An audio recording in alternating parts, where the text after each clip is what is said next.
friends, welcome back to my channel. It's Tori. Today we're gonna have a chat. We're gonna talk about fantasy, and specifically a fantasy of the epic variety, because I think something that I've been noticing that's becoming almost an insidious trend within reviews of the fantasy books in our community that really has me scratching my head, and what better way to work through it and process than to make a YouTube video about it and encourage you guys to join in the conversation down in the comments. So I'm one of those people that goes over to our good old friend Goodreads and just peruses people's reviews. I love reading reviews on books that I've read, sometimes books that I haven't read, and yeah, sometimes I'm looking to help me make a decision of whether or not I'm gonna actually read that book, but sometimes I just love reading the reviews. I love reading people's thoughts about books and how they felt about it, whether good or bad, and all of the little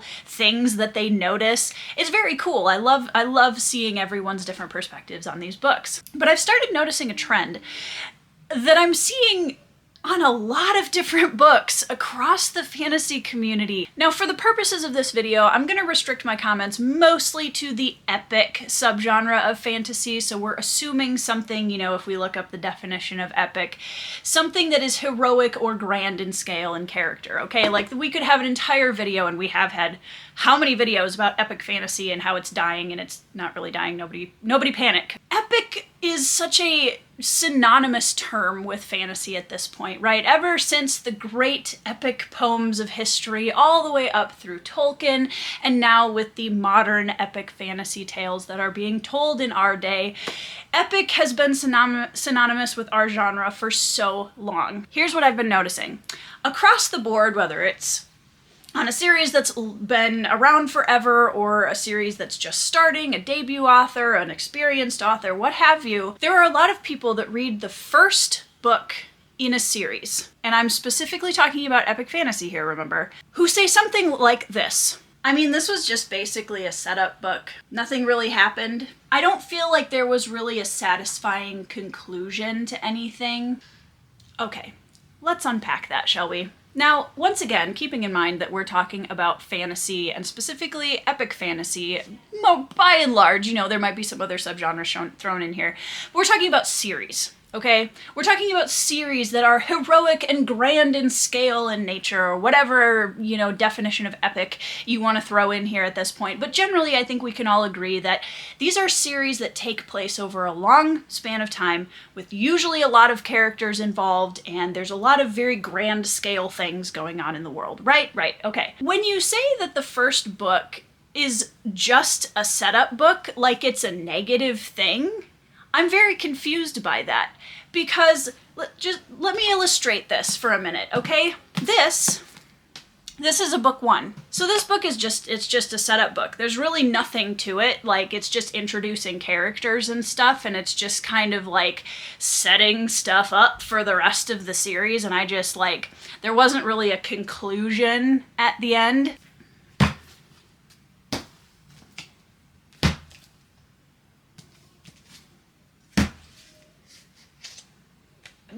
I don't know what it would need to set up, considering there's really not much of a story after book one or anything. I mean, it's just kind of, why didn't he just wrap it up at the end of Way of Kings and call it a day? Okay. I realize that that's like an extreme version because Brandon Sanderson writes doorstopper books. How about this one? Jade City by Fonda Lee. Man, this first book is just really setting stuff up. It's just introducing the characters, and nothing happens, and it doesn't really conclude anything at the end of the book. I mean, we just have two more giant books, a short stories collection and a novella to go along with it, where we cover basically an entire lifetime of characters, but it'd be really nice if they could just conclude it at the beginning of book one. Now, I'm being facetious on purpose, because whenever I read comments like that, I just kind of squint at them and try to understand where that mentality is coming from, because can we just pause for a minute and recognize what's actually being said here? That a lot of times these reviews get upset that there isn't a conclusion, a satisfying payoff and conclusion, in the first book of the series. Now, I'm not really sure what kind of a conclusion people are looking for at the end of a book one, because to me, a conclusion is like the last book, you know? And we might have some like small story arc conclusions. Certainly there are in the series that I mentioned. But to be frustrated that there isn't a conclusion in the first book of an epic series that covers a gazillion characters and lifetimes of experience seems a bit lazy to me, dare I say. I'm going to tell you a story, okay? Sit back, get comfortable, get your favorite beverage. I'm going to tell you a story. There was a young boy who lived in a small village at the edge of this beautiful fantasy kingdom, and he was learning how to wield a sword, and he was so good. He was so good at wielding a sword, better than any of the other boys in his village. Why? Simply because he was. But one day, a stranger came to their village and killed everyone, and that was the end of the story. I know. Hold your applause. Now, obviously, there are first books in fantasy series out there that don't really do a good job maybe hooking the reader or giving you something really interesting to set you up in the world, and I can completely understand that, because that definitely happens, and it's going to be different for every reader, right? So it is kind of a subjective thing, but if the first book in a series doesn't hook you and really draw you in with the character work or something really interesting in the plot line or world building or whatever, chances are you're going to be less likely to continue the series. That I completely understand, and I know that that's a very valid complaint. However, I think the wording of a lot of these reviews are what makes me hesitate, because people looking for a conclusion, wanting that like instant gratification and wanting that payoff right away in the series, to me is kind of an antithesis to what epic fantasy series do. And if you're looking for a conclusion that really ties things up and gives you all the answers right away in book one, I don't know that epic fantasy is the right genre for you. And that's fine. Like, there's nothing wrong with that.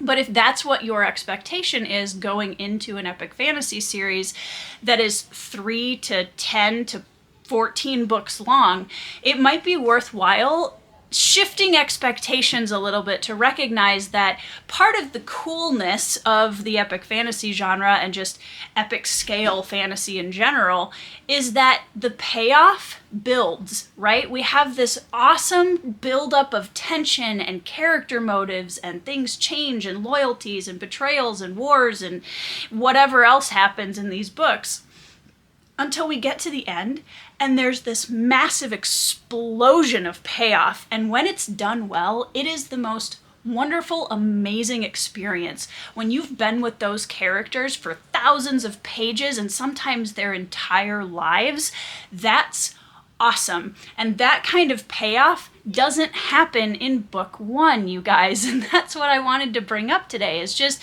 kind of as we're looking at our expectations for these series, if I'm reading a standalone fantasy, then I'm going to have completely different expectations of it. I want that satisfying conclusion. I want there to be some kind of a point. And some readers don't even want that. For the purposes of this video, let's say we all want that. Right, that makes sense to me. Or even a smaller serialized style of storytelling where you've got shorter volumes and they all kind of are episodic in nature, where each of them is a bit of its own standalone, totally makes sense to me. But one of the things that I worry about when I read about people's concerns about first books in fantasy series is that we're not giving these series the time and the weight that they're going for, that our expectations going into these series are different. They're expecting these books to be something they're not. And I don't know if that makes sense, and I would really love to know what you guys think down in the comments, so please feel free to add to the conversation, because this is something that just has been bugging me for the last several months as I've been reading reviews all across the genre of different series and different readers and people that have a more experience and less experience. It really is just kind of across the board. So I'm not picking on any specific group of people or any specific series or anything. It's just kind of everywhere. And I found it really interesting. I do think that the tendency of our consumer culture to want instant gratification does have something to do with that. And I think it is harder sometimes for us to like really settle in and let go and be carried away by a story that we're going to spend a lot of time in.